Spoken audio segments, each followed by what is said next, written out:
Hello everybody, this is Jurassic Adventures back with another review, and in today's review we'll be taking a look at the Jurassic Park 3 Hammond Collection Velociraptor.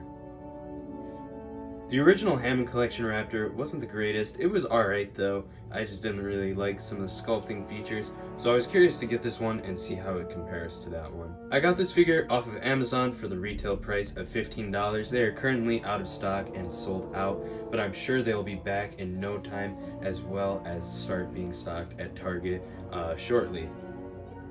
But starting off with the packaging, you can see it is in that standard Hammond Collection small assortment box. We have that shiny T-Rex logo, and then that sort of cage design and that darker finish for this box, which I really do enjoy. The Hammond Collection logo. It says Velociraptor, no particular Velociraptor, but this is the Jurassic Park 3 male Velociraptor. And then we got the Jurassic Park 30th anniversary logo up there, which you love to see. Scooting around to the side of the box, you can see that we have the Jurassic Park 3 logo alongside a nice render of this figure. And then if we move to the back, there is yet another render, and then we have a picture of the Velociraptor from Jurassic Park 3 and also a little blurb if you want to pause and read that. But with that all out of the way, we can get this thing out of the box and take a closer look. Here's the male raptor out of the box. It looks alright, but I definitely think Mattel could have done better on some things, so let's take a look at what some of those could have been. Starting off with the sculpt, the biggest point that is going to be new about the sculpt is this head. This head sculpt is probably the same as the Amber Collection Velociraptor. However, it is shrunk down and made to fit in this 3.75 scale. You can see that there is some decent detail sculpted in there. Nothing too awesome or awe-striking about the detail on this figure, but I don't know, the sculpt, I don't really like how this jaw kind of clips short a little bit.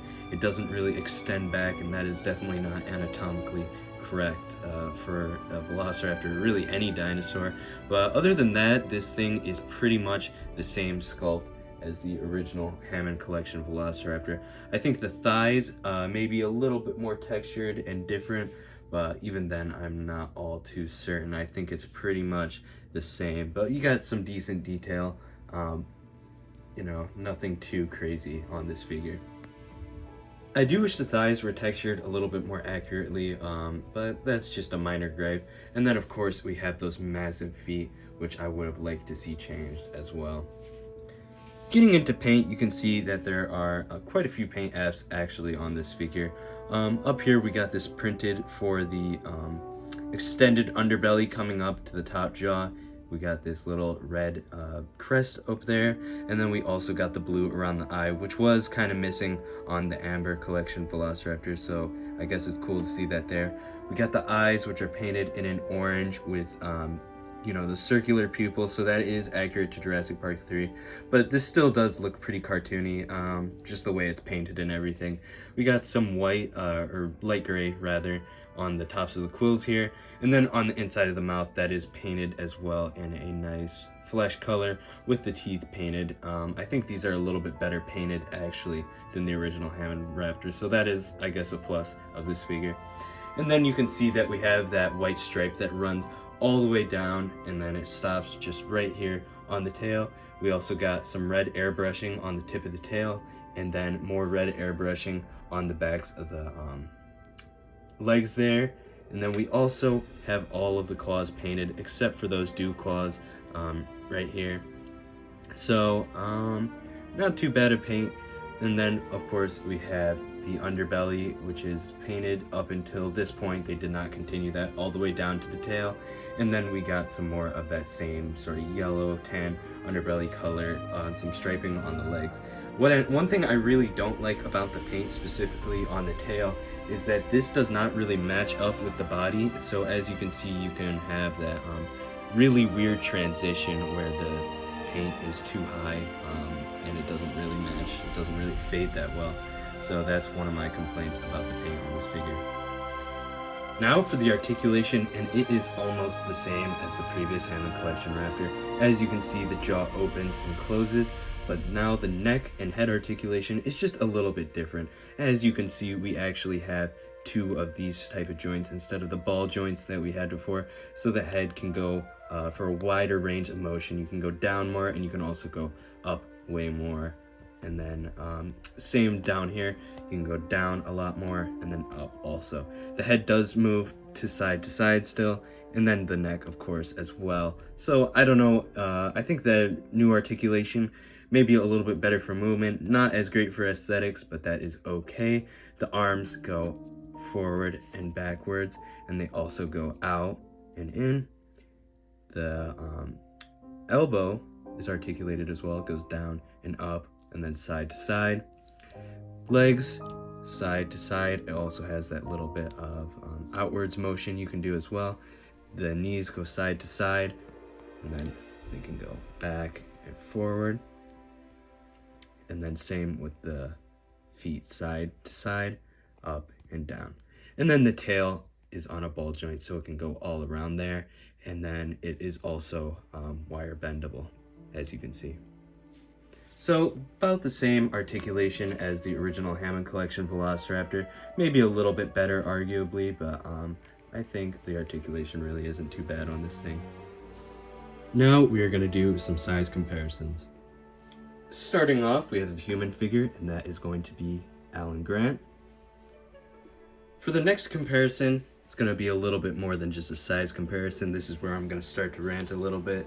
This is a Jurassic Park 3 Raptor repaint I also did some sculpt mods to obviously add the crests and then the quills there. So this is originally a Ferocious Pack Raptor from the Dominion line. But as you can see, the Hammond Collection Raptor does not really have that accurate of a color scheme. On the Jurassic Park 3 Raptor, you have more of a grayish purple tone for the base color. And this is just more of a, cool gray, I guess you could say, for the base tone throughout. Also, similarly, it is lacking the black patterns or the darker patterning, which makes it look a little bit more bland, I would say.